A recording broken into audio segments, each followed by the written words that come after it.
And I hope that some parent or some kid is going to watch this and feel for the first time that here I am, I'm not alone.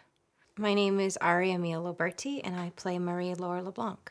In the middle of this process, I heard from a teacher from my childhood, one of the teachers who actually taught me how to use my white cane, who reached out of the blue after many years and said, I saw this open call for a blind actress, and I know when you were really little you acted and you gave it up because you never saw really a future for yourself, even in community theater.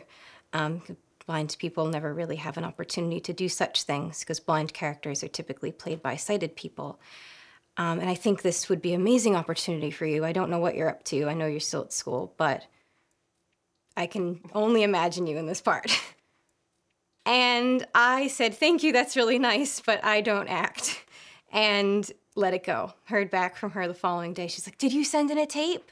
Did you change your mind? Did you send it in? I went, no. She's like, you have to. And I thought, well, I really did want something different, and I wanted to do something creative, and I've always wanted to be a storyteller. So why not just put together a tape, and it could be really fun, and it could just be maybe a week of something fun to do. I want this character to be an authentic portrayal of someone who's blind, a young girl growing up to become a young woman who's blind. And her movement quality, her thought process about her blindness is going to be very different than what a sighted person would assume if they haven't lived that. So that's important for me to bring to the screen. And it's also important for me to realize that my experience of blindness is very different from Marie's. So as I'm going through my world, I use lots of different technology. I have different backgrounds, different history. I live in a different country than she does. When I was little, I took lots of ballet classes, so that affects the way I move. I use a guide dog as well as a cane. She only uses a cane. She wouldn't have had a lot of the opportunities that I've had. So I want to bring that quality into the character, as well as realize that the blind community nowadays, especially in the US and Europe, has the opportunity to have lots of training. We're trained to use assistive technology. We're trained in Braille. We're trained to use a white cane. Whereas someone in Marie's position would not have had those opportunities provided. So her Braille would look a little bit different than someone who's super proficient nowadays. Marie's movement quality is very important to the portrayal of her character. In the book, and I've tried in the film as best I can, she's described as very graceful, moving almost like a ballet dancer in slippers. So when people perceive her in the book, that's typically what they would think of her. And the movement with her cane is being very fluid, and her hands moving. I think there's a line somewhere in the book where her hands move across the page of Braille like spiders. So I've tried to keep all of those qualities to how I play this character without turning into a full-on ballerina all the time, keeping it truthful. She uses a lot of touch points with her hands, so the audience will see that I use the back of my hand in the same way on the same pieces of furniture or the same parts of the house throughout the story. And when I'm in a totally new place, I will use, my hands will be a bit more freer and looser. I will use my hands a lot more than in a place where I'm familiar with. The Saint-Malo model is created by Marie's father, Daniel. And in Paris, when she was little, he made her a model of their area of Paris for her to learn how to navigate. So when they come to Saint-Malo almost as refugees, he does the same so that she can have that same sense of freedom in a completely new place that she's never been to before.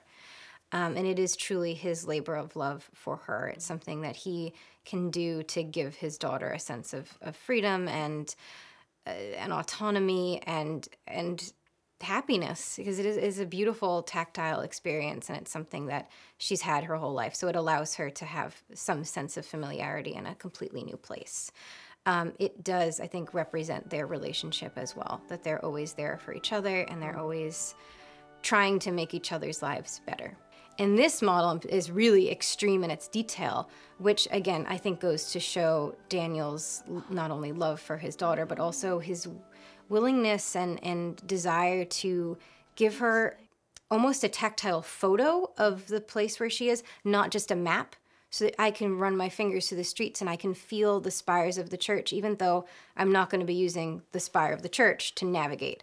I still have a sense of what the town I'm living in might look like. And I think that's really cool because it is sort of a 2-in-1. Working with Mark, obviously we wanted that relationship on screen to be really special and powerful and be as dynamic and interesting as it is in the book, and as special as it is in the book, and to bring that to screen, something that was really important to us. So he's spoken with my parents, and he's spoken with me at length about what it was like for me to grow up, and what might have been different if I grew up in a different time, and getting to know each other as people, and knowing what we are both like. And we're hilarious. I'll just put that out there. We're so funny. No one thinks we are funny, which probably means we're not. But it's been so much fun to work with him because we're going through this, this quite intense, dramatic story. And in between takes and sometimes intakes, we're trying to, crack each other up a bit, which is fun. With Hugh, I've loved getting to know him both artistically and intellectually because he's such a dynamic, big presence on screen. But he also is really, he's given me so much advice and so much feedback on my performance that has been invaluable to my own growth. And the relationship between our two characters is such a unique one. It's almost an inverse relationship that it's been really fun to play with how we engage with each other on screen and how we capture that dynamic. We did a scene the other day that we ended up kind of throwing in a little bit of humor or ad-libbing a few things here or there. And it's so cool to see that I can have that freedom as a newcomer to step into that. Lars, based on his character, I was like, oh boy, this could be really scary. And Lars is a human teddy bear. So also a deeply philosophical human teddy bear, which as someone who's studied philosophy, I love. He has given me so much career advice, so much insight into how this industry works and how your own self-perception will take root and how it will change over time. And I love doing scenes with him because he is so terrifying when he's in character, and he is just gigantic, both in his presence and physically, that I feel dwarfed. And it's such an extraordinary feeling to have in those two characters. But also just to spend time on set with him, and he's really funny and very compassionate and completely opposite of his character. So we have a good time. I cannot underestimate the value of having a blind person on the creative side of this project, because it's one thing to represent that authentic, embodied experience on screen, but also having someone on the creative side of things who can say, this take works better, this makes more sense, this is a more truthful expression, and also keeping me, and my own individual bearing. Sometimes I do come across as quite sighted, and that doesn't work for this character. It would work for another, but it doesn't work for Marie. So having Joe sort of have his finger on that pulse has been quite valuable. I cannot underestimate how powerful this will be for the blind community, for the disability community, but also for people who have never met a person like me, who now I get to be brought into your home, and I get to share my story with you through Marie, and I get to share Marie's way of navigating the world, how it's different from my own, how people navigate this space together. And